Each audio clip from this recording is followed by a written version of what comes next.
All right, everyone. Welcome to the podcast, Warrior Women in the World of Entrepreneurship. I'm your host, Colo, and I'm here with today's guest, Kristina A. Bishoff. Kristina, thanks so much for coming on. Yeah, of course. I'm happy to be here, and I'm excited that I get to be part of this Warrior Women. Yeah, for sure. So I just kind of want to talk a little bit about you. So you're a composer of music, Yes. and I'm a big fan of your work. It's the majority of it is soundtrack work type for like books, and you worked, I also read with like Hans Zimmer when you were studying and a couple of other big name artists, but Hans Zimmer stood out to me. That's what I listen to when I work out for sure. Yes. But can you just give us a little bit of background, how long you've been in the industry, what your initial goals were, and just tell us a little bit more about yourself?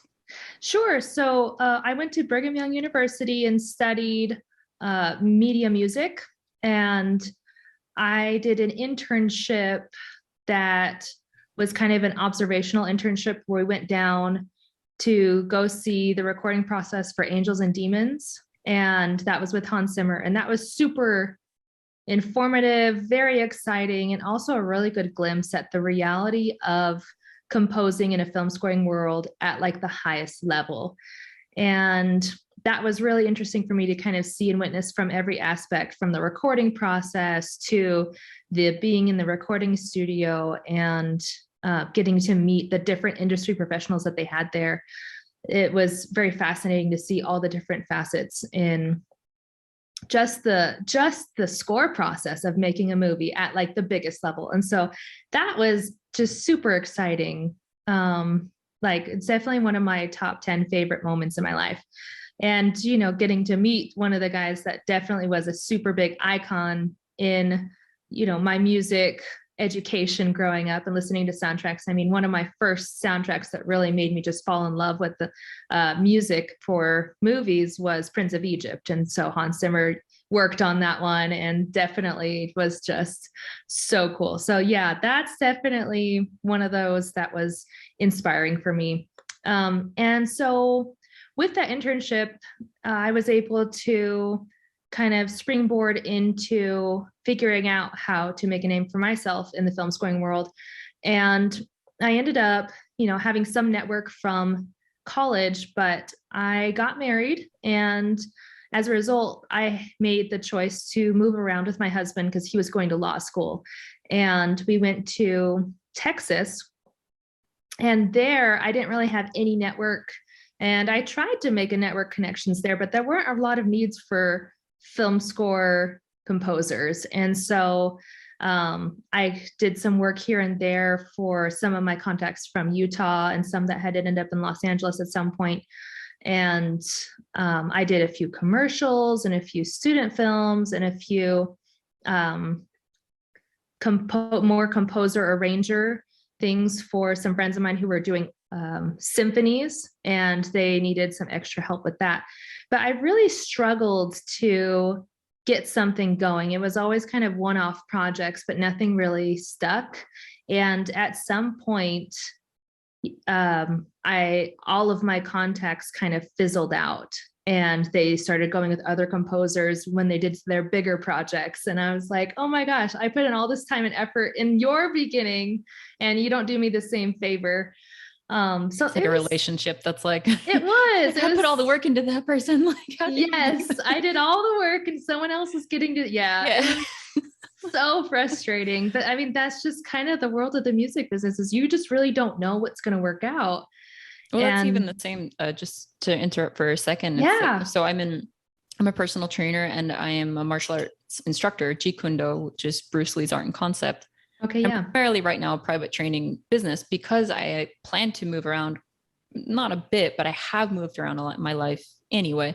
Not as much as some people, but a decent amount, whether it was circumstance or whatever. But point is, it's like, you know, and I've recently moved to Hawaii, and it's just like you were saying with your move to Texas, it's like no one knows me. And it's like, yeah, now we have like the social media. I'm sure we had it then too, but it's just now it's so much of a bigger thing. And even still, it's like, if you're not consistent, it's hard. And not only that, but just going back to your clientele, it's, you know, the ones that you did have, they kind of just, you know, they go with what they need, and it's understandable. But at the same time, it's like, hey man, throw me a bone. But sorry, it's true. No, I love that connection. Yeah, you're right. It's just kind of the world of business, small business especially, is you rely heavily on the clientele that you have, and every connection counts. So, at that point, when those connections started fizzling out, I also became a mother around the same time. So it was kind of this like double whammy where it was like my connections start to go with different composers, and my whole world is turned upside down by this transformative process that is motherhood. And what year was that, if you don't mind me asking? That was in 2015 when I had my first child. Okay. And so that was definitely an unexpected change for me, even though I knew that being a mother would be very different.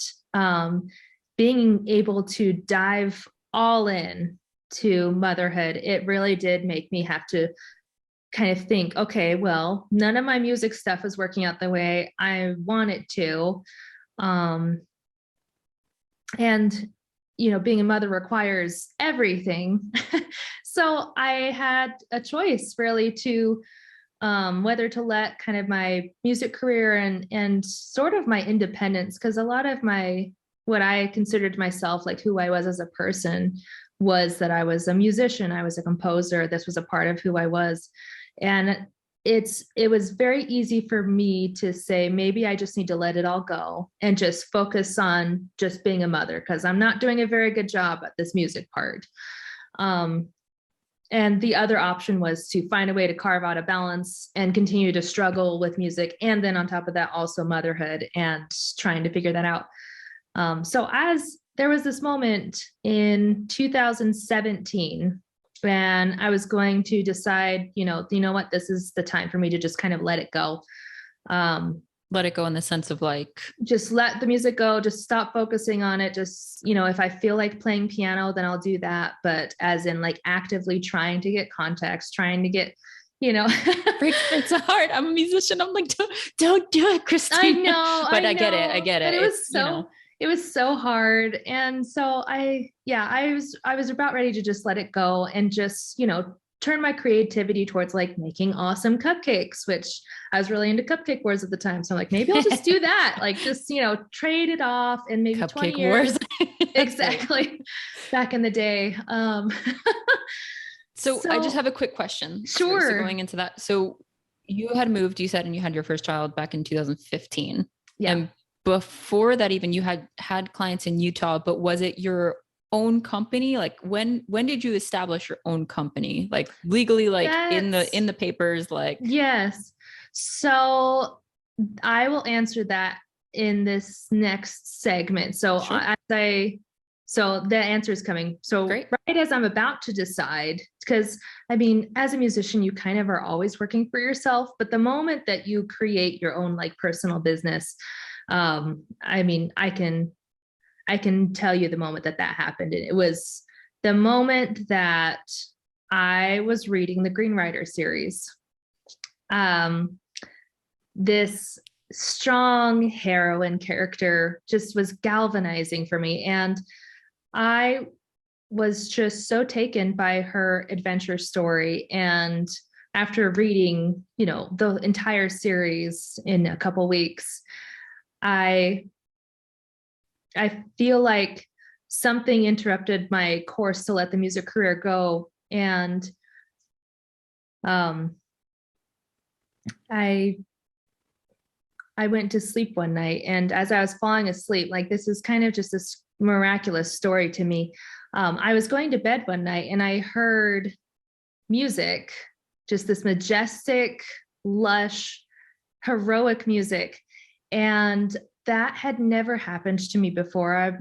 As a composer, I've never received like a melody just like full fleshed out and everything in like a 30-second window. It was more like as I create, I figure out the melody as I go. But this was just like a gift from heaven, really.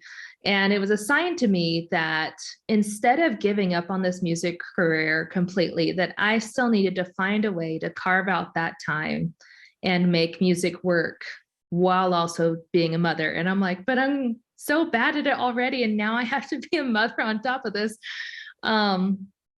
Did you just think that you were bad at it because you had lost the clientele? Is that why the thought process was there? Because you're not bad at music, obviously. So I knew I had the talent and the capability of it, but I am terrible at business development. And just, it was just so hard for me. So the few clients that I had actually grabbed when they went away, I'm like, I guess I'm bad at keeping the few clients that I actually got from this. So it was, I mean, biz dev is not my gift, but it's becoming a skill.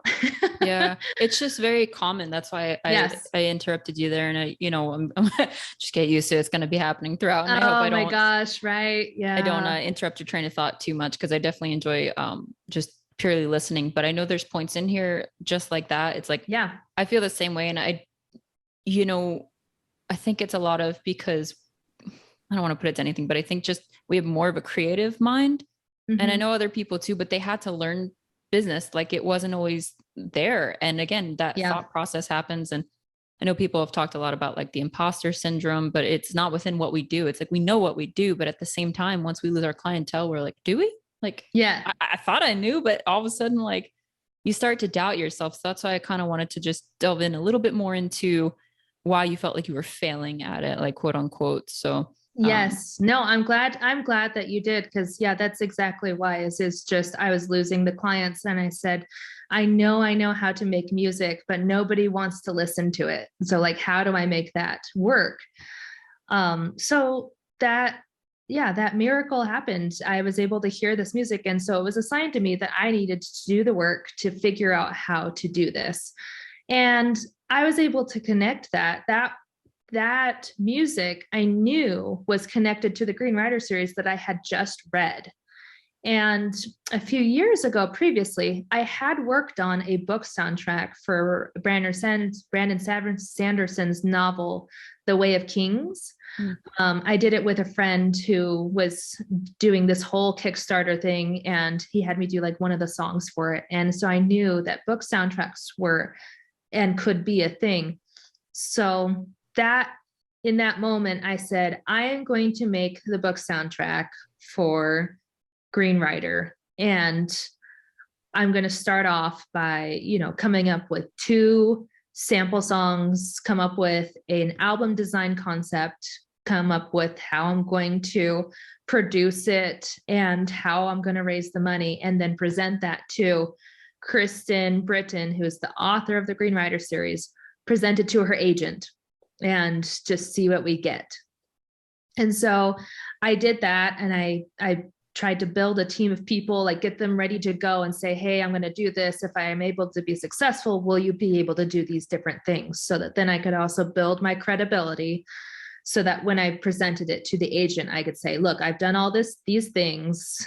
This is my team that's ready to go. This is my concept idea. Here are 2 songs. What do you think?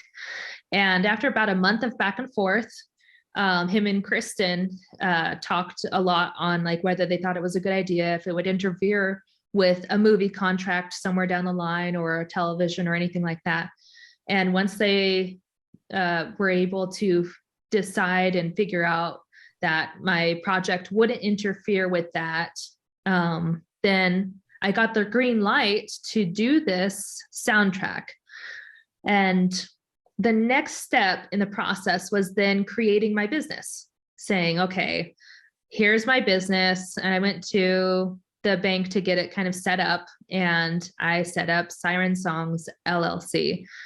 And the reason I chose that is because I've always been fascinated by mermaids and their singing, like since I was a baby, Little Mermaid, and her singing and music was so important, and it like hypnotized people. And I've always been like, that's so cool that music has that effect, that it can change and transform people. And so that's kind of what ships to the rocks. That's cool. Right? People to their death, but whatever, it's fine.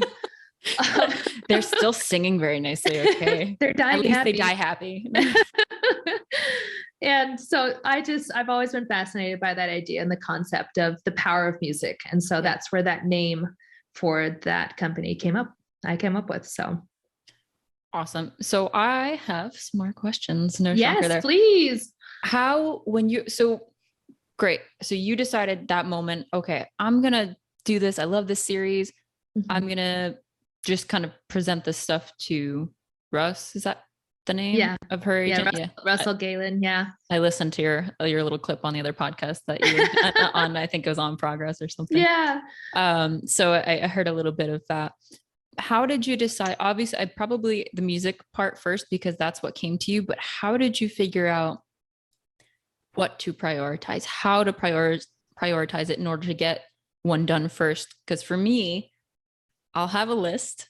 Mm-hmm. And then I'll kind of end up trying to do everything at one time, or even if I choose one thing, it ends up taking too long from what I kind of really want to do. So how did you decide which thing to do first? So you said you were going to do 2 clips, right? I'm sorry, 2, what did you call them?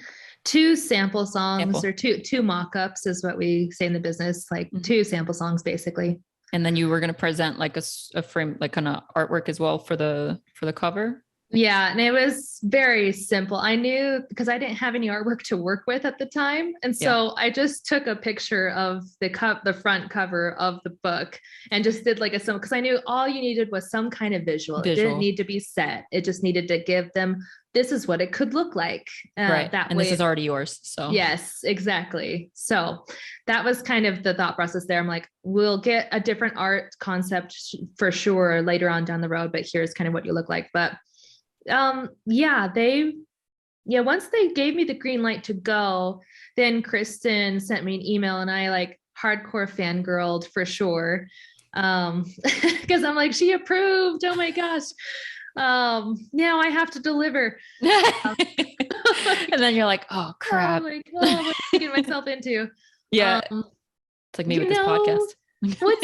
Exactly. Like, oh no, what's interesting is with this project, more than any other project I'd done before, I never doubted that it would work out somehow. And so I just knew that if I kept putting my foot forward one thing at a time, that I would get it done eventually. And since there was no deadline, I kind of had the freedom to set my own pace, which was really important to me because I still wanted to be 100% full-time mother for my daughter. Like I didn't want my career to interfere with what she was doing and her growing up, because she was about 1.5 at this point.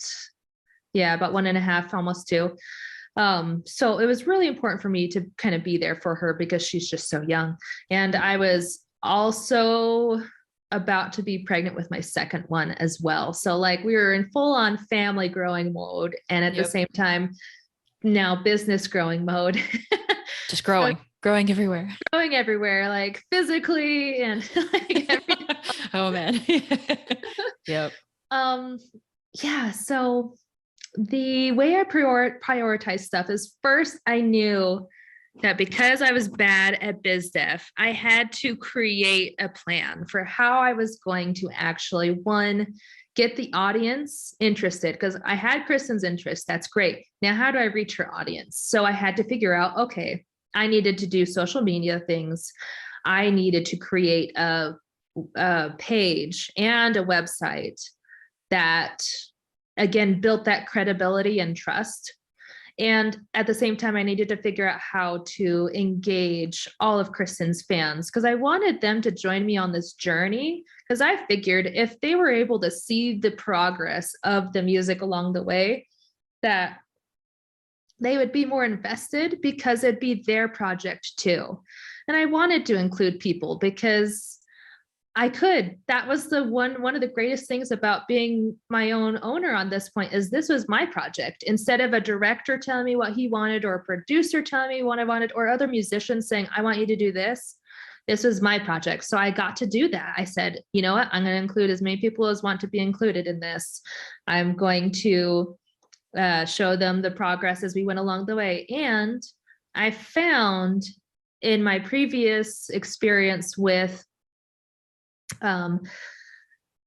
music and talking with people in music, is when I explain what's happening in the music to people, that they're excited because they're like, oh, now I understand like what's happening, because then they have a vocabulary for it. They have a reference. They have, oh, that melody is a character. Okay, now I can see how it's relating with stuff, because I I think that a lot of times one of the reasons why classical music and soundtrack music is like background, if it's listened to at all, is because we aren't really taught to listen critically to it and like understand how it works and how it's all set up.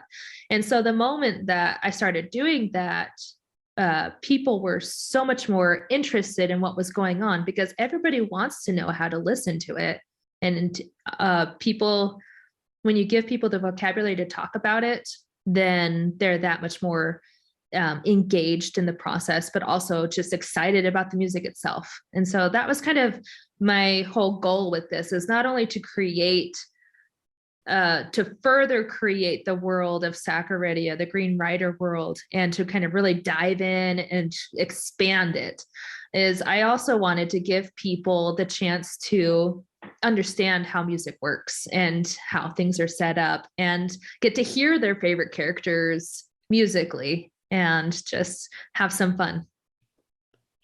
There's so much in there that I want to attack. There's like at least 3 different points. I was like, oh, I want to talk about that, then that. Oh, sorry. No, it's great. So first thing I'm going to go to is I didn't even realize, because I know the Green Rider is a big part of your life. It's actually quite a big part of mine as well. It's my favorite book series. I wasn't going to nerd out, but here I am. But it's one of my favorite series. And it is because of what you said. Like, it's that female protagonist, and just the fact that it's not, I have to be careful how I say this too, but it's not feminism shoved down your throat. Yeah, exactly. It's men and women working together to make the world better and respecting each other as warriors. Exactly. Yeah. And they're like, girly girls in there too. And there's, they also have the flamboyant character that's in there as well. Yes. But yes, and that's the thing too. Oh my gosh. So I didn't realize, I'm just trying to think all the things I wanted to attack there first, because I do want to get back to a broader or more specific about just business and how we can help other warrior women out there in entrepreneurship. Yes. And you definitely like hit a lot of targets there in breaking stuff down. So I'll talk about that first. So you showed people the process. And even in fitness too, people like to see that. And I was listening to another podcast. It was called Brian Keane Podcast. I'm just plugging him here. He doesn't know me, but here we go. I listen to him quite often, and he had a guest on there, and they were saying they had wished, and they're a very successful person, but they'd wished they'd shown more of their journey, the more of their struggles, rather than just like, here's the product. And that's what I'm trying to do here. Like with these conversations, I'm trying to show people, yes, we see the product, and yes, it's good that we see that, but show people who you are and show it's okay to have that journey up. You do want to see that progress, and we should be here for each other to support each other, and in the best way too. It's just, even if we don't think an idea is great, we can be there to give constructive criticism. We can be honest without being necessarily brutal. Mm-hmm. And just, again, a resource for people to go to, and just, again, like, okay, how do I organize my time? How do I prioritize what to do first? So again, just kind of you showing the progress and building that, like, okay, starting here, reaching out, then building the website, and then social media. So again, even in my brain, I'm like, okay, but which one did you do first? Did you do the website or the social media? Like, that's how my Virgo brain over here is working. Yes, you're good. And then just secondary to that, I just wanted to mention to you, I did not know that you guys did the virtual, what was it? It was the Green Rider virtual video compilation of like cosplay or something you guys did. Oh, yes. Something with like a brush, like a makeup brush. I had no idea that existed. And I was just doing my research on you a little bit further. I was cramming my research last night, and it was on YouTube, and it was the coolest thing I've ever seen. And the reason is, it's like, some people, first of all, it had your soundtrack, one of the songs, or maybe a few of the songs that you use. Yeah. And I found out you're such a fan of the French horn, which I love. I don't play, but I love it, especially from like John Williams soundtrack and all that. Yes. But it was just really cool because there were so many different people. There was guys, girls, like, anyone in between. And it was funny because, like, some people's video quality wasn't amazing, and everybody looked different. And the coolest thing was, like, everybody was so happy to do it. And it was really cool to kind of see their personalities come out with the characters that they chose to dress up in, and I guess that's the allure of cosplay too. I've not really done it. I just live my life as a superhero in general. But it was just cool because I literally started to tear up watching it. And I was like, what is happening to me? Because the music was just really beautiful. Like you said, there is so much power in music. And I come from a musical family, so it's a big part of my life. And it just was hitting all of the heartstrings, which I have a song like that. It was hitting all of those. And just seeing, I know the struggles people go through with just self-consciousness, myself included, and clients and everyone, and just to kind of see everyone on there just having a blast. They didn't give a crap. Like, they were just like, I'm going to do my thing. I love this series too. We're all going to come here, be united. I don't care if my audio or my video, because they were just filming, is messed up. Who cares? They're going to do the best that they can with what they have, and they're still going to try to be a part of something greater. And that's what we all want to see, right? We want to see that progression. We want to see that unity in order to create something greater. And it was just so cool to see that. So I don't know if it was you who started that or whomever, but well done to you guys. So I'll dive into that a little bit more and kind of sum up what you just said, the idea of community. And I think that's one of the most powerful, both helps and also powerful successes, is when you find that community, whether by creating it or by connecting with a group of people, then you're successful. I feel like it doesn't matter how big your community is. Once you find that community, then you have that support that you're looking for as a small business owner. You find that the people are willing to work with you and they want you to succeed. Yeah. Sorry, go ahead. No, you go ahead. I was just going to say it is hard sometimes, which I hate when people say that, because they correlate hard with impossible. And I'm like, just because something is hard does not mean it's impossible. Mm-hmm. And I just want to put that out there. But what I was going to say is, at least when I moved to Hawaii, I found the communities within martial arts here. There was a school here and everything, and I did talk to them about what I do, but it was hard because I also wasn't trying to solicit, because I didn't want them thinking that I was trying to take their clients or anything. Even though we do different martial arts, it's still your money's going to that area. Mm-hmm. So it's a very fine line. And that could also be just from my experience in New York City, working there and understanding, but it's definitely something that was in my brain and that sometimes stops me from promoting in those areas. But I did learn that the community isn't necessarily just there. It was built there because it's in the area. So mm-hmm. I just have to keep talking to more people. And it was okay. I told people hey, I'm not trying to do this here, but it was good because they were able to talk to other people who are either outside of the school, exactly, or, even within it. And maybe I could do something within that school. But again, it's just trying to build my own thing. So it's hard sometimes to build that community because you're reaching out within the same industry. So I don't know if you've ever found that at all. Maybe it's just more specific to what I do, but have you ever found that for yourself? So building my fans, that is always hard because I'm competing against Hans Zimmer. People are going to listen to his music 9 times out of 10, maybe 10 times out of 10, but so to compete against that, it is hard to build a community with that.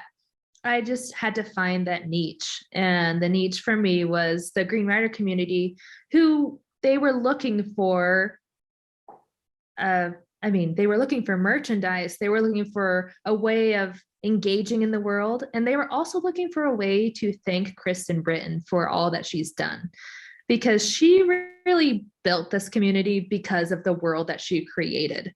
And a lot of people were helped through hard times because of her series, or she gave them the courage to do hard things because of the books and characters that she had written. And so when I had created and finally said, hey, we're going to do a Kickstarter to earn money to record this album and produce an art book. That was, 6 to 8 months after we had already been composing the whole album together.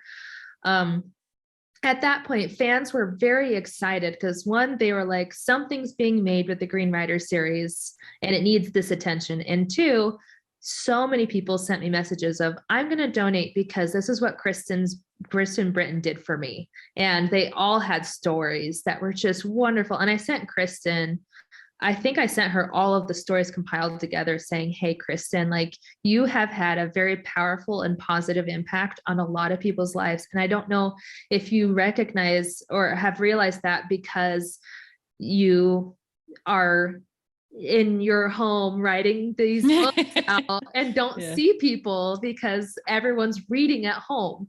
Right. But I'm like, these are the stories that I'm receiving from this. And I just want you to know that like you've had such a positive influence on these people.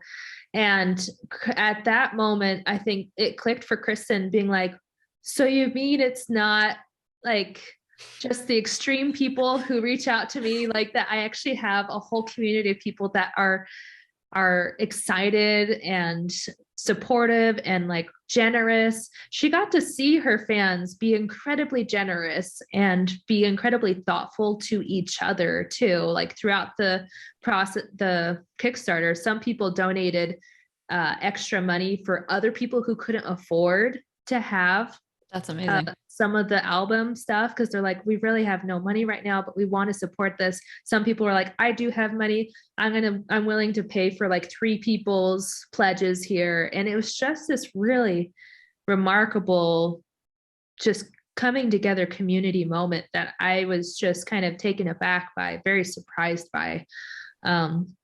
It's just really, really cool. So I honestly I find that was a great success for me, was just being able to be a part of that community and create a safe place for that community to thrive in and really give them a chance to thank Kristen, who really kind of started everything. That's awesome. And then she wouldn't have even known without you kind of sending that either and kind of just breaking that down because just people don't reach out, or sometimes even if they reach out and they don't get a response, they give up. Yeah. And again, just kind of going back to you almost gave up, or maybe you did for a little bit on your music until you got that. So it's just kind of very like a roundabout way of it all, which is incredible, and it's hard, I'm sure, like, especially when you're a well-known author, even, I don't know how many people, like I've definitely talked to a lot of people about her series. Yeah. And they weren't necessarily familiar. And it was funny when I listened to, again, you talking about it and how old you were when you first started hearing about it from your dad. I was like, oh man. I was like, I remember buying that book from Barnes and Noble when I was in 10th grade. So but anyway, again, just kind of going back to building that community. So you were able to, first of all, you were talking about the Kickstarter. I don't know if was it just you that started that Kickstarter, or who was? So what we did is I knew that I couldn't do it alone. So I did, like, I was ready to, but I didn't want to if I could avoid it because I was expecting, and, I had a 2-year-old daughter at the time. Yeah. So I asked Kristen if she would put out a post to say, if anyone wanted to be part of this, to send me a message. And I was hoping that an artist would reach out to me. And one artist did. And it was exactly who I was looking for. And it was Madeleine Shane.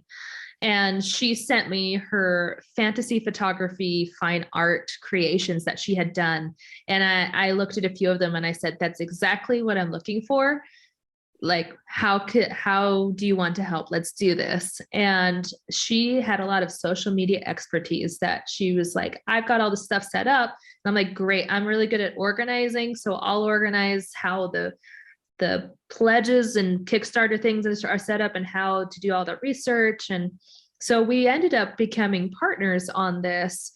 And really, both of us created the Kickstarter together. Like, I designed everything.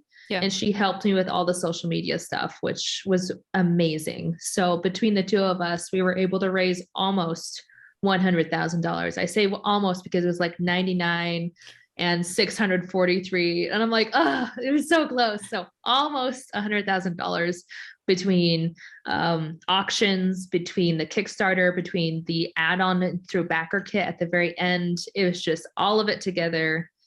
And it was remarkable. And this is for the first, so you did the first Yes. soundtrack for the first book, and you guys are working on the Yes. second book right now. That's right. So that means that there's going to be another Kickstarter going. Yes. We already did the other Kickstarter. So like, well, we did it How did I miss actually that? through because social media is against us now.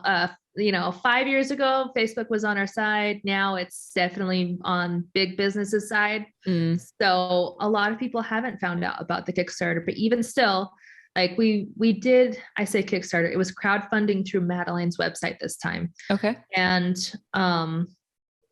what we did was we were able to, through Madeline's website, we were able to raise, I want to say 60,000, just about. So Okay. it wasn't as much as the first time, but I think part of that is because of the lack of people knowing about it. Like most people didn't, and the few that did were extremely generous. Like they like tripled their pledge from the first time. That's incredible. And I was blown away. I was like, wow, you guys really above and beyond this. So we had a lot less backers pledging, but their average donation was that much bigger because there was quality within the small quantity. Exactly. And they knew what they were getting this time, but also they had been following us since the very beginning. And part of our website subscription, also like always looking at Kristen's page, they were just a very engaged group, and we wanted to get more word out there. And I'm sad that you didn't know about it. Like, it's just, but that was the thing. It's like, we couldn't get enough word out there because we didn't want to spend all of our money on Facebook promoting it to our fans that are already there. So plus I was probably in the middle of a move myself. Yeah, when you guys did that.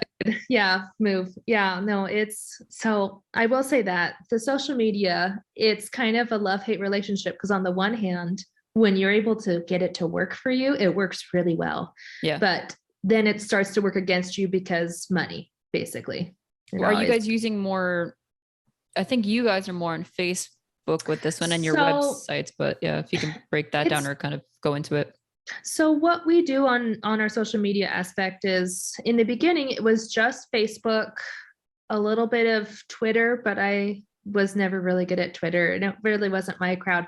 But since Kristen's fans were mostly on Facebook, we knew that that's where we wanted to really put a lot of our bread and butter in. So you looked at the audience and where most of those were at. Yes. Okay. So so we looked at the audience, where they were, and we just kind of focused a lot of our efforts into that.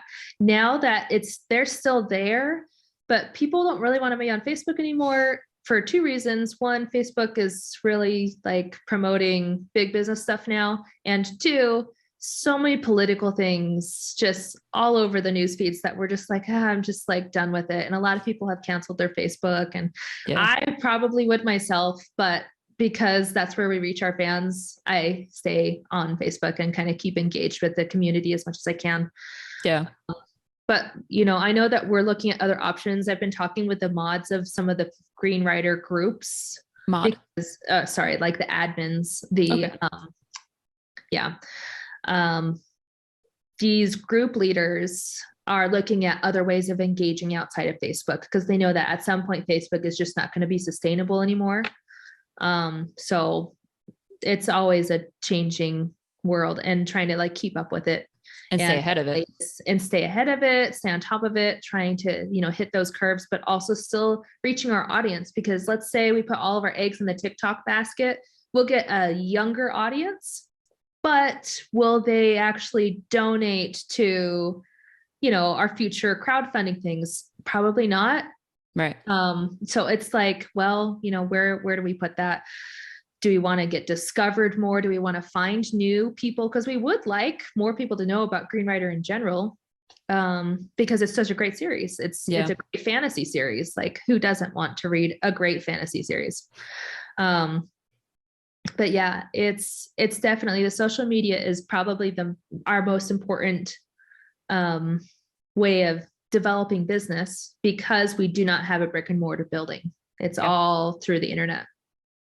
And that's hard in itself, especially like you said, it's like, or kind of like I said too, we're more of the creative mind, and the business savviness is coming after and or during, sorry. And that is happening to a lot of us. Like, I'm sure, again, we are not the only ones. And even those who are well versed in it, the world is changing. It's always evolving constantly. So, even if they're well versed, maybe even if they're older, especially, maybe they haven't used a whole lot of social media and they're trying to use all that too. And it's just like, like, again, I'm only 30, but still, like, even the social media stuff, like, I'm still having to like kind of figure it out. And then there's even formulas and all that. And honestly, there was one point I was spending so much time editing a video that like I wouldn't be able to get out of the house. I wouldn't be able to be physically fit that I want to be. And that's kind of a big part of my brand in my business. But, also a part of being human is you fluctuate.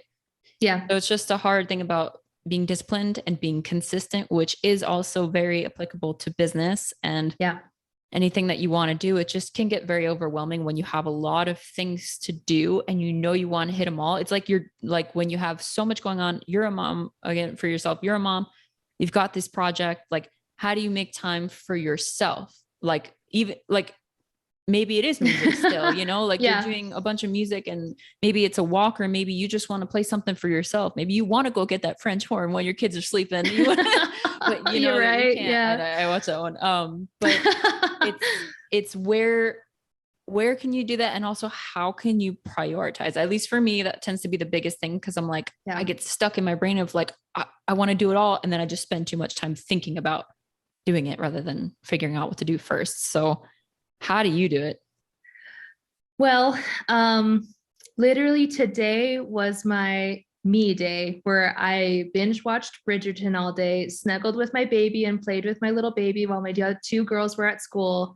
And I ate what I wanted, and it was just a nice me day. But most of the time it's just, I guess, prioritizing what has to be done, prioritizing the glass balls versus the plastic balls. There was like, I can't remember who said it, but we're all juggling a certain number of balls. And the important thing is to figure out what are the glass balls and what are the plastic balls. And sometimes it transforms depending on the season of your life, right? Because some seasons, you like, for example, motherhood, when you have a baby, motherhood is like a huge glass ball that you really have to, everything else turns into plastic for a few months for that while you're recovering. The recovery process too. It's like people, I think they're who aren't mother. I'm not yet a mother, but again, you kind of, you think about like when they have to have it and all that, but you definitely forget that it's something very intense that your body goes through. So there is like, it's not like getting in a car accident, but kind of like, and your body has to recover from that. No, I like to imagine it as women are transformers. And so the moment you become a mother, you're like transforming into that, like, like the movie Transformers where those robots turn into cars. That's really what I feel like is like, as a mom, like parts of your body are moving around and shifting. And so then when you have to transform back into your figure afterwards, I say like back into your figure, it's really never the same, but that's okay too. Like, it's just, you're a new version of yourself. But it's trying to figure out what's glass and what's plastic. I actually did that today also while I was doing like my me day. I was writing down and reprioritizing, which I just have to do every few months because I'm like, okay, where am I at? What has to be my priorities to this time? And what needs to be kind of plastic and put over here. You do that monthly, like for the month? Every few months. Like when I feel like it's not working anymore, something needs to change. And then I sit down and like think objectively, thinking, okay, what needs my attention? What has to happen? What can I delegate or what can wait? So for example, I have music projects and stuff. When I'm in the thick of music projects, I'm still trying to be, a very engaged mom, but throughout the day, I'll have like my computer open and I'll be like in the background of my mind, working out musical puzzles of like how I'm going to create something. And then 15, 20 minutes, I'll sit down, do some stuff while the kids are content and happy. And then someone will cry and get hurt. And then I'll go and like feed everybody lunch and then, move on to the next thing. And then at nights is when I do most of my work. Sometimes early in the mornings when I have to really kind of try and meet a personal deadline, being like, okay, I have to get this done. Otherwise everything else will slow down. So it's just a constant like reprioritizing moment. Like today, the reprioritizing looked like, okay, right now, I think my kids need me for the next couple months to like help plan out some really fun things for them. And the summer months are coming, which means that there's no school and it's going to be more engagement from me. So I'm trying to like plan ahead for that. I'm delegating dinners in the sense that I'm making like easy dinners that I don't have to think about, or I can just reheat from Costco. So I've delegated cooking duty to like the stores. And as far as cleaning the house, I'm like, okay, vacuum, dishes, laundry, the rest of it's going to have to kind of take maybe an extra week or two before I get to, and just kind of simplifying that out a little bit, decluttering out some of my schedule so that I can kind of take that extra time to still do the music stuff and at the same time continue to take care of myself as well. And it's just, I mean, it's a total balancing act, but that's why, like I said, it's seasons, right? Some glass balls will transform to plastic balls and vice versa. It's just a matter of keeping up with it. Yeah. And I think, like you said, the important part of that is also just kind of looking at it. On my days off, I'm like, the last thing I want to do is look at the things I have to do. Yeah. And it might just be something that I have to devote time to. Like, I know my cousin, she does her budgeting like every first of the month. Yeah. She would sit down with me, like, because she know I wouldn't do it on my own, because I'm just like, it's too much time. And I spend all of my time like doing things for other people. Yes. Which it'll bring me back to a segue of what I wanted to ask you earlier. And no, we're running very low on time. So hopefully you're okay with maybe. No. I'm fine today. I just know, I think I'm allowed to go over a little bit here, but I just don't want to, take advantage too much of your time today. You're good. But I know, like, I have a friend too going back. So my cousin budgets, and she literally sat there with me. She was writing everything down. All I had to do was read it to her. And I was still like,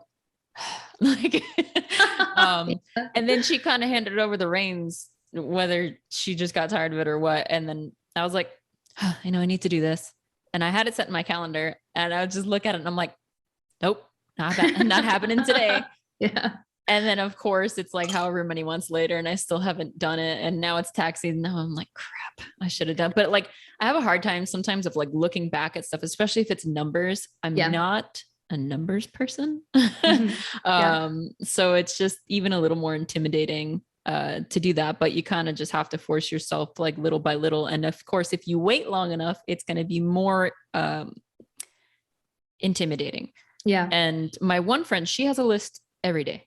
Like, she gets very stressed out if she doesn't literally check something off her list. And that's her thing, like I get it. And it's a good idea too, but like, I think I maybe need to do like a weekly one or something. And like you said, for you, it's monthly because of your kid's schedule. And also just composing takes a really long time. The projects take a really long time. And that, like, I don't know what you said. I think it was like 2 minutes of a song takes like how long? Yeah. So say 1 minute of a song can take anywhere. If it's like a piano, it could take like 2 to 4 hours. If it's a full orchestra piece, it can take 20 to 25, like maybe 15 hours. Like, so 15 to 25 hours. If it's like for 1 minute.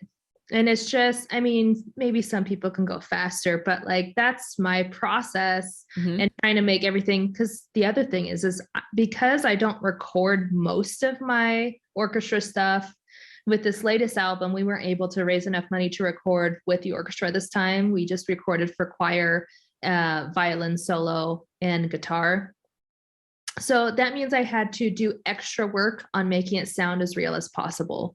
And so that requires a lot of extra editing and little tricks and the way that the instruments are attacked and pulled back. And it's just, so there's a lot more involved with trying to make it sound really good. And so that's kind of what put tax on the extra hours for these things. And thankfully it gets to the point where I can kind of like, once the creative part is done, which is laying down the musical notes and setting up like how everything works together. Then that kind of like editing it and making it sound more real around the way is a little bit more, I don't have to think about it as much. Right. So those are easier to do in the 15 minutes, like short spurts for sure. And so at one point I was working on like 5 different songs at one point, just because like the way that I was getting stuff done, I'm like, okay, my mind solved this musical problem. Let's go back to this song, work on that, put that in, get more done. And then I'm like, okay, now this song needs some attention and this is where I'm feeling of going. So it's trying to like every moment that I can do the music, I try to make it as productive as possible because my time is so short, so that I try and take advantage of that.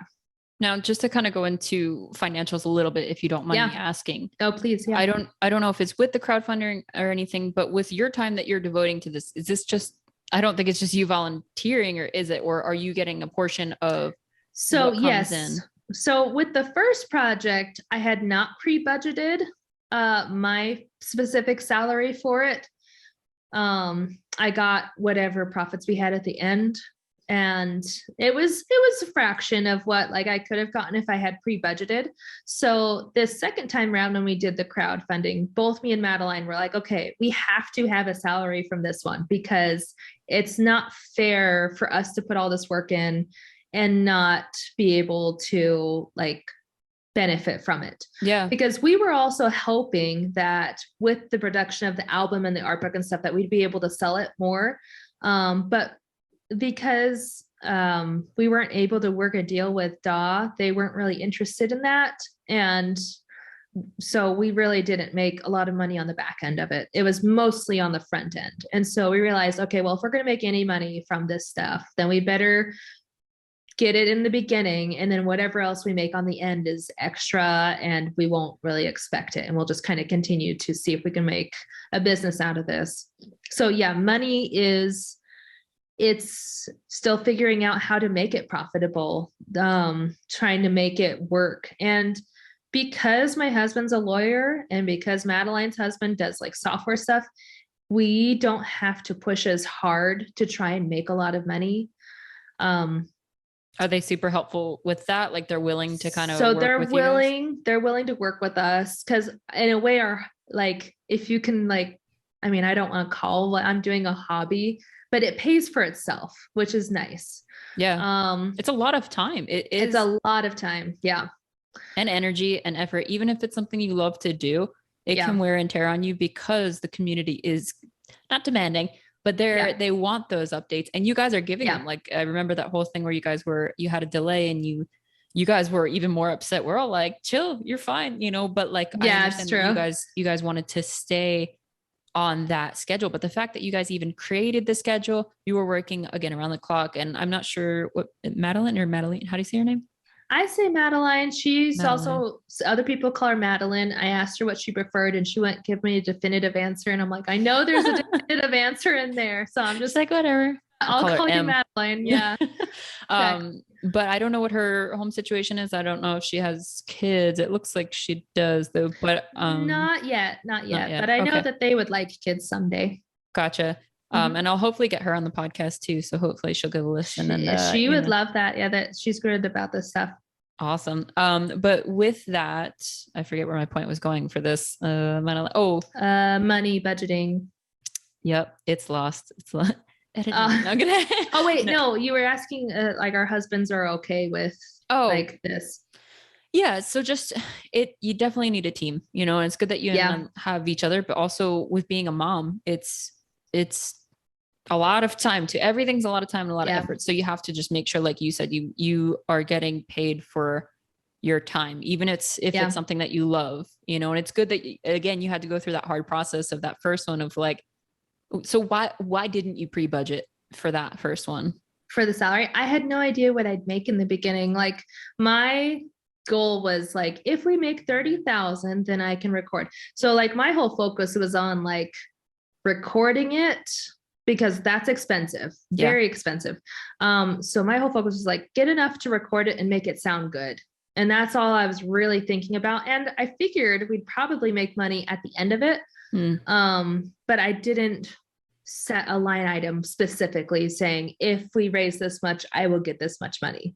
Well, because you didn't know either, like if I it didn't was even really going to know. be. I didn't know if it was going to be successful. I had zero idea. So the fact that I had set the bar at 30,000, I was like, I think we can do this based on like the numbers of people who engage with Kristen's things. And like, if they all donated like $10, then we could do it. And so then when we like raised almost 100,000, I was like, this is amazing. But that's incredible. Almost 100,000. I know, it was remarkable. And I'm like, too bad I couldn't have gotten like half of that. That'd be great. To put back into it, I'm sure too. Yes, most of it went into the project itself and a lot of it into the recording. So I was like, okay, well, this time around, with the pricing of everything, and even still with the second time around, everything was more expensive than I had budgeted for. So again, it's kind of cutting into my profit. And it's just hard just because it's only my second big project. And with COVID and everything's more expensive. And I had not been able to account for that difference because of like the way that it all worked out. So I'm like, well, next time, hopefully I'll make more. It's hard. It is hard because you know what? People you don't realize how much it is to start your own business. And then having a business account, most banks, I think it's $1,000 minimum. And then there's one, at least when I was in New Jersey, like PNC Bank, at least, just for what we had over there, was only $500. Yeah. And even still, and I had like 3 different bank accounts open. One I kept open as a checking just in case, but I was trying to keep it as a savings just to save tax money because I was working as an independent contractor. Yeah. And I had started my own company, Tasco Fit, Marketplace Fitness. And I was really excited because I had money saved. I'd paid off a good portion of the credit card, which I'd had at like one point almost $11,000 in debt on just a credit card, little and like student loans I kind of put to the back burner. Like I pay them, but it's like, I don't even count them anymore. Like they're just there. They exist. They're your monthly count. Yeah. Yeah. Luckily with like COVID and stuff, they've been postponing those, but so yeah, I created my business and I felt strong about it. I was hustling. I was doing like odd jobs. And again, my cousin also threw me a couple of jobs. Like we lived right next to each other in Union City, New Jersey.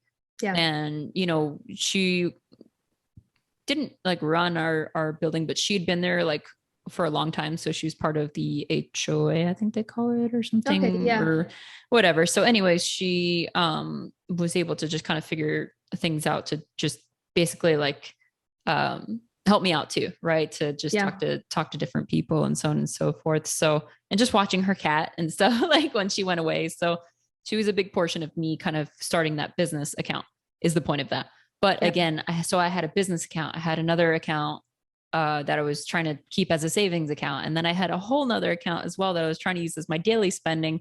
And the business account was just anything I got from clients. I was just trying to put in there. But then life happens and, big moves happen. And then you start spending where you don't want to. And then it slowly but surely starts to decrease. And then before you know it, you're in deficit on most of those. At least for me. And it's just, you end up spending beyond your means because you want these like little, like, I just want to buy a coffee like daily from like somewhere. And it does add up. So, my cousin who's here, lots of cousins in my life here.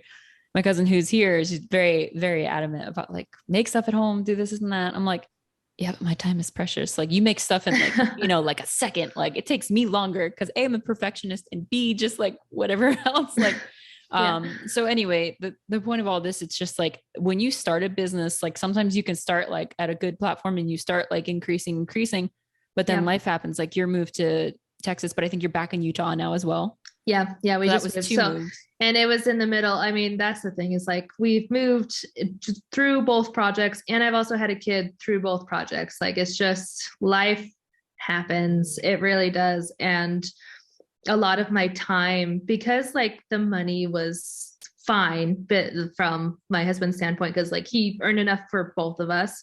Yeah. Then it was mostly just like my time and like how much of it got put into just like making my life put together before I can kind of start working on the project again. And so it does make it hard to deliver in a time frame that most companies do. Yeah. just because I'm kind of the only one doing it. And since I'm also still trying to be here, 12, 16-hour days or whatever, being a mom. Yeah. Plus nights, middle of the night, my son's still not sleeping, and that's fine. I'm used to it by now, but yeah, it's a process. And there are days where I'm tired and I'm like, the last thing I want to do, and it's like 7 o'clock at night, and I just like put my kids to bed. I'm like, the last thing I want to do is anything that involves any kind of work, because I'm at zero. Yeah. But I find a way to get like a -20 and transform it into like +20 and like carve it out. Exactly. Just carve it out somehow. And as I'm doing it, I'm excited about it. And I think the other part of it is like having the community does help in those moments, because I'm like, I want to create something good for them. I want to take the time to make it good. And I want to also not take forever doing it either. Like I want to be able to deliver it, in this lifetime. So they keep you accountable. Exactly. They keep me accountable. And I love showing them the things that I'm working on. And so I do try and do, especially with Kristen and this community, this smaller community called the MEEP group, which is like the admins, Madeline, Kristen, and a few of the people who help us to edit things. I know it's a group. So we have the smaller group, and I'll send them stuff as I finish a little bit here and a little bit there. I'm like, here's a pocket, like a 30-second clip of what I've been working on for the last 2 weeks. And they're like, oh my gosh, that's so cool. And I'm like, oh, okay, great. That's going to motivate me enough to do more 30 seconds. Like, positive reinforcement. Exactly. Is a big thing. The thing that's hard is learning not to rely on it. That's one of the hardest things for me, and especially in martial arts. And if it's like, I was just talking with another friend of mine about this, because sometimes it's like our instructors, they won't always give it to us. Right. And actually sometimes they'll almost give you the opposite, but I think there's also some psychological stuff in there too, because I'm a very competitive person. Anyone who knows me knows that, as I get really red. But yes, so it's like, if somebody challenges me or says that something can't be done, I'm like, like, and it's just like, I don't think so, and then I'll make it happen. But usually it's kind of like this, I don't want to say the shorter term stuff, but kind of like, because I struggle even with myself, like fluctuating in weight, like as a personal trainer too, it's hard. But going back to just kind of that positive reinforcement, it's nice to get, because it does keep you positive when it's very easy to go negative. Like, again, like you said, you lost some clients and you're ready to give up, like, which isn't anything. Cause again, you're going through a lot of changes in your life and you're just like, well, what am I doing this for? And it's hard not to do that. But this is kind of leading me into another question, or actually I'm going to finish that train of thought first. Basically, it's don't rely on the positive reinforcement, but make sure that you're not necessarily getting anything negative, especially from yourself. And also just learn to enjoy the process. You're doing it for you, and find the fun. For me, I always say, find the fun in fitness. Like when you're a kid, you didn't think about anything. You imagined all these things. Like I would be shooting my bow and arrow, imagining like I was Robin Hood running through, like, there's obstacle courses were the best thing. Yes. And so like, okay, like I'm a little older now. The joints might hurt a little bit more, especially because I put them through so much like physicality. But then you just have to learn how to work with that. Like, okay, I know I need to devote more time to mobility and stuff before I just start. And then I can just enjoy it, but I'll find the fun in mobility too. So it just kind of leads you into that. And martial arts is just always fun, but I definitely have to make sure I warm up. So you have to adapt, and you have to just constantly, just as a very popular thing is, just get comfortable with being uncomfortable. And that's when you see growth happen. And especially once you get on the other side of fear. But just don't rely on that positive reinforcement. But when it comes in, man, it is nice because it adds some fuel to that, like already like fire that you've made yourself comfortable with, Yeah, exactly. So, it is fun because really it's like, I like to give it out, not even for necessarily the positive reinforcement, because giving it as a gift is kind of its own positive reinforcement of being like here's a cool sneak peek, just as like, especially because sometimes they're like having a hard day and I'm like, well, here's a sneak peek of this, who Mornhaven, a bad character, is having a hard day right here, and we want that. So here's a scary moment in music, and and so it's fun to be able to give to people, and that to me is a motivator for helping me to kind of continue when the days are hard. Is I'm like, well, I'm giving, and there is power in being able to give something that makes people feel happy, even for just a second. Yeah. And like you're saying, you're getting something back by giving, but there is a happy balance, because I've definitely been on the other end of just giving my energy, giving everything. And then you get to a point of burnout, and then you just get angry at everything. And then it just things that you become resentful. Yeah. Yeah. So it's that fine line, but again, because you found yourself and you're part of it, creating a very positive community. And it's not to say that it's, there's never going to be ups and downs. Of course, you're all human. You're going to have your not so fun days, just like you said. And then, you find the music that'll kind of help you get through it, or to feel that frequency with you. I definitely want to write a thesis one day on just like sound frequency, and just how you can either be off it or on it. There's a whole other story. We could talk about this another time or after the podcast. But I just wanted to ask a couple more questions on that. So did you work for anyone else before you went into business for yourself, or just full-time mom, or what was your leading up to that? I mean, I guess you could say, being a mom, I am working for 3 little somebody else's. And they're bossy. And they are bossy. I actually talked with them the other day, and I mean raised my voice while talking to them, being like, you guys are gimmies sometimes, where you just want me to give you stuff all day. Yep. But I'm gonna need a raise if you're gonna do exactly. This, I'm like, you guys got to give me an hour of free time if we're gonna do it this way. But no, I before this, I mean, doing all of my music stuff, really the way that I was kind of taught to do it was to work for someone else, kind of doing a service for directors who were looking for music for their commercial or their small film or their dance thing. Working for other composers who are trying to get their orchestras to play certain music, and they're like, hey, will you do this song? And I'm like, great, I'll do that song. So it was working for other people. And when I started trying to work for myself, I first started off trying to do like orchestra remixes of like popular songs at the time. So there's like a Shake It Off out there that sounds like a Wild West orchestra symphony thing. Yeah. I'm actually really proud of that one, but it's really fun. I'm going to put you'll have to share that link with me too, because I'm going to put it in the description where people can find you and everything. And I'll ask you that after this. Definitely. No, that one's fun. Do you still do like independent contracting, I guess is what that would constitute as, or maybe there's a different term for it, but no, that's right. Like commissions or contracting. Yeah, that's fine. Yes and no. There's no wrong answer. With me doing this huge album, there are some people who will approach me being like, hey, do you want to work together on this thing? And, I'll see where I'm at and like how my album itself is coming along and where I'm at in that process, but also like my time and what's available, because that's really the one commodity in my life that I have such a small amount of, that I have to really balance it. Otherwise I will get burned out. I did with the last project, the first soundtrack, after I had delivered everything except for some piano songs, I was just burnt out. I'm like, I don't want to see anything for like 8 months. Like, I am done. Series. Right. Well, no, I mean, like, they still would mention it, and like Kristen would ask me for a couple things, but like other than that, I was like, nothing, know? Which is understandable.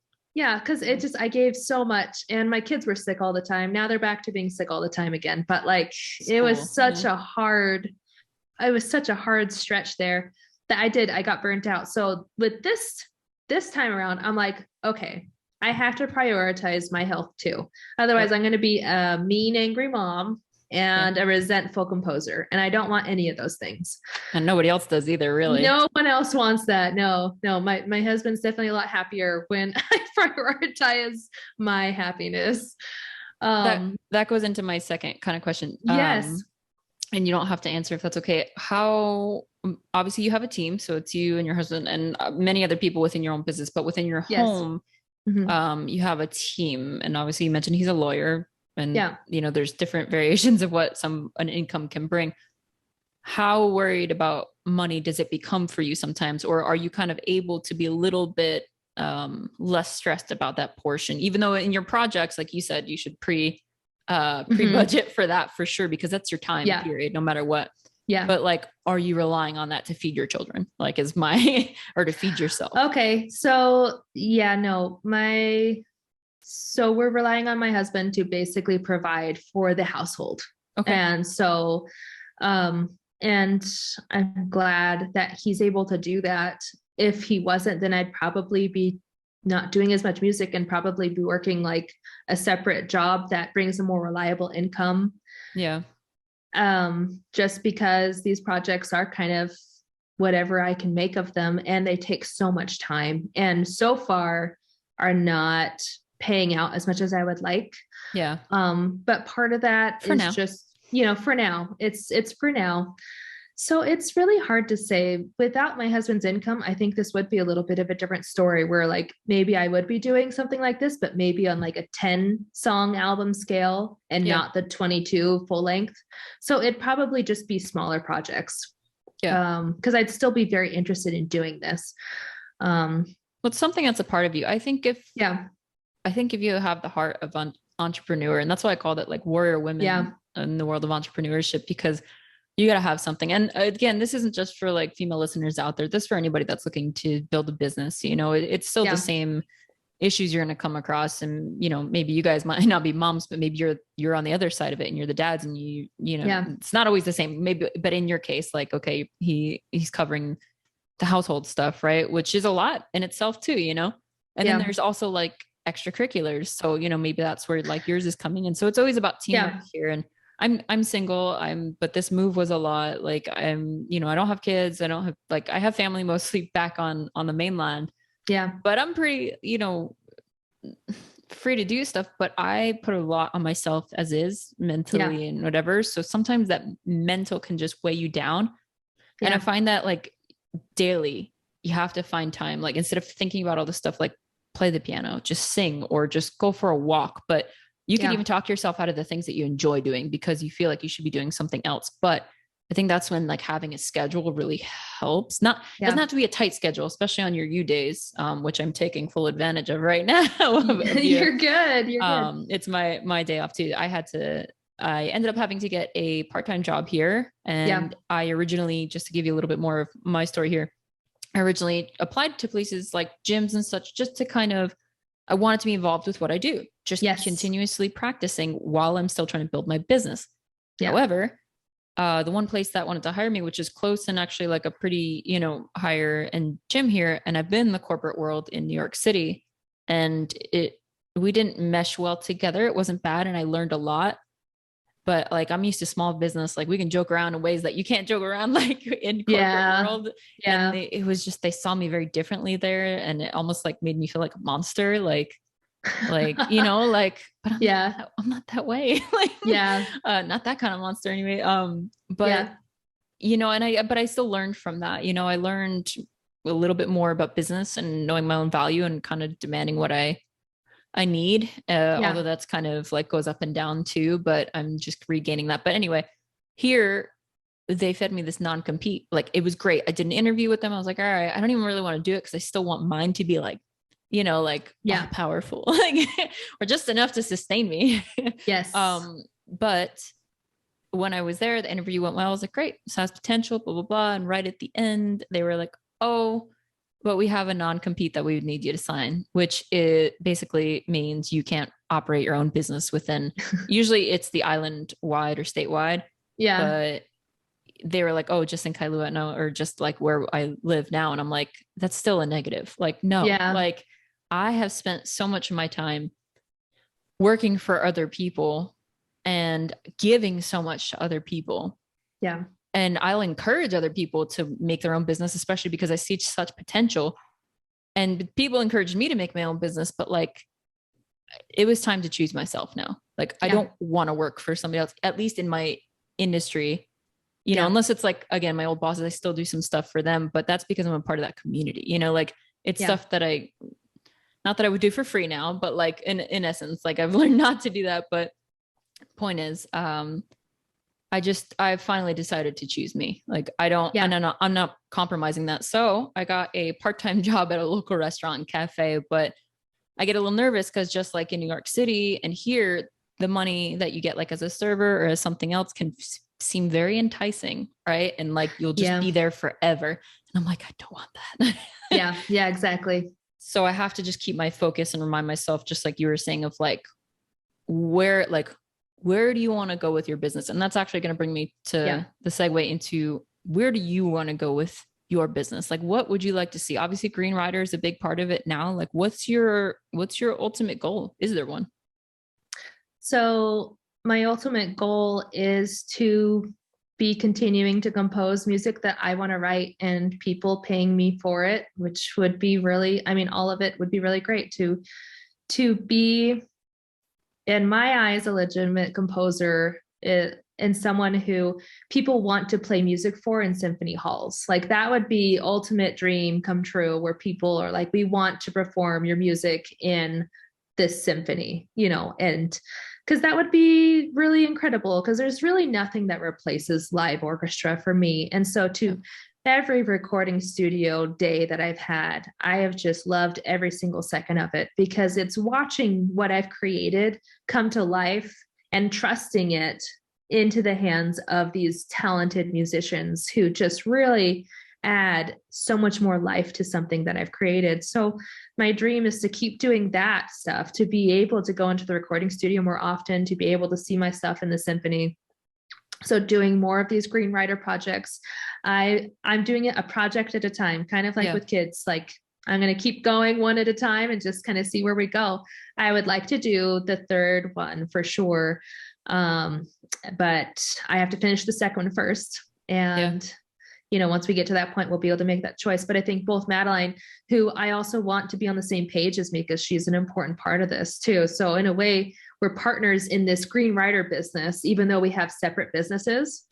When it comes to Green Rider, we're together on this. And so that's something that I have to also make sure we work together on, is if she's feeling burnt out, which with this project, she has felt more burnt out. And I was more burnt out in the first project. So helping her to also find that balance and take care of herself and be like, you know, slow down. It's not worth burning out. Trust me. I understand that. So that's where I see myself, is being able to just watch my music being placed in the hands of live musicians and collaborating with really cool artists that I'm excited about, like just doing what I love and making money from it as well. That's awesome. So going into that as well, where can people find you? So give us your well-articulated, your Instagram, your Facebook, your crowdfunding, anything that we can help you here for any of the listeners. And by the way, I love your composing, because it's got to me, and I know I mentioned this earlier, but it's got aspects to me. And I think I actually wrote this to you one time, like of John Williams meets Hans Zimmer meets your own flair. And then there's somebody else in there too. And I was like, this is like every childhood, like good feeling. And even when it's not the good, like feelings, it like goes into it and kind of brings you like back up, but without being cheesy. Like, there's some people that like will do soundtracks, and certain sounds that they use or certain ways that like the horns will go just gives you that like cheesiness effect, like very not genuine. It's interesting because there are good composers out there. There are okay composers out there, but a lot of the okay composers are really good at biz dev. So like they're able to get in front of a ton of people and sell themselves really well, and then they deliver something underwhelming, and yet the people are like, well, they're very confident and they do fine work, so we'll just keep with them. And it just drives me nuts. And I'm like, I can do quality music, Choose me. But like, heaven help me if I can't like stand in front of you and be like as confident as those guys who go in there with like, but at the same time, like that's another reason why I wanted to work for myself. Cause I'm like, you know what? I know what I'm worth and I just have to put it out there and do it that way. And now you have a new community as well with the warrior women in the world of entrepreneurship. Woo, I'm excited to be a warrior. I love it. Always a warrior, especially as a mama. Sorry, go ahead. So yes, you're good. So thank you. Socials. Okay. So I'll start with my website. My website is KristinaABishoff.com. And that's Kristina with a K, right? Kristina with a K. Bishoff, and then no Bishoff, C in there. Bishoff. Which I'll put in here as well, but just for those who are just listening, just so that they can have a memory bubble. So that's my website, and I'm developing it or like updating it quite a bit. And hopefully I'm going to be adding some sheet music on there, because that's another way to try and add one, some extra merchandise, and two, some money for me, like incomings. That's a physical product that is easy for me to kind of put out there into the world, because a lot of people have actually asked for sheet music for this. So I'm excited to be providing that. That'll be really exciting. So I'll be doing some sheet music up there and some digital albums for the first 2 albums for the Green Rider soundtrack, which, by the way, you don't have to be a Green Rider fan to like the music. It's just like great epic soundtrack music, like Lord of the Rings, Chronicles of Narnia, Harry Potter, like anything that has like a world to it. That's kind of this style of music. So if you like that music, you'll like this music. Especially driving around Hawaii or anywhere with like mountains and like gloriousness. Like it's like, I don't remember if it was like just the green, your first one, but like horns came on and I was just like, so yes, if anywhere you're at, it's definitely a good soundtrack to listen to. So we have your website and then your Facebook. So I'll be doing stuff on there. My Facebook is, you can find my Facebook page, Kristina A. Bishoff. It'll be on there. I tried to keep them as close as possible to my name so that it's easier to find me. Instagram, I'm on there as Kristina A. Bishoff. And I'm trying to think. I'm also on TikTok, trying to get into that realm as well. Yeah, I'm in that boat. It's a lot of fun. So there I'm as Kristina A. Bishoff Music, I think. It's Kristina A. Bishoff. And then I'm also on Twitch. I do Twitch streaming, or at least I did Twitch streaming when I was doing the album full time, and I'll probably be picking that up again as I start working on some of the music for the donors of the project who had donated at a certain level. They are getting some piano songs. So that is something I'm considering doing, live streaming on Twitch. And that's a way of engaging the audience, but also creating with them, where they get to give me ideas live of like what they like, what they don't like, where we should take it. So it's really, really cool. So and you'll find all of my socials on my website too. Like for anything that I forgot to mention, at the top of my website, I have a whole social bar where you can find my music on like Spotify, Apple, iTunes, Amazon, the normal places. If you want to buy my albums, you can also buy them on Bandcamp currently. Nice. And I'm going to try and get them put up on my actual website so that people can just buy it straight from there. But that's all me across the internet. Perfect. Well, I am so grateful for all the time that you've given today. Like I was just super excited. I couldn't even sleep really last night. I just like kept getting like more and more excited. Like I said, I got the new like equipment today to just kind of make the experience a little bit better. And I just really hope that you've enjoyed the conversation, and I'm really excited that I got to know you a little bit more, and a fellow Green Rider fan, but also just a fellow businesswoman. It's hard out there, and guys who are listening, whatever your gender, male, female, if you're an entrepreneur, it's not easy, but it's worth doing as long as it's what you want to do. If you've tried it and it's not for you, that's one thing, but don't give up just because you think you're not good at it.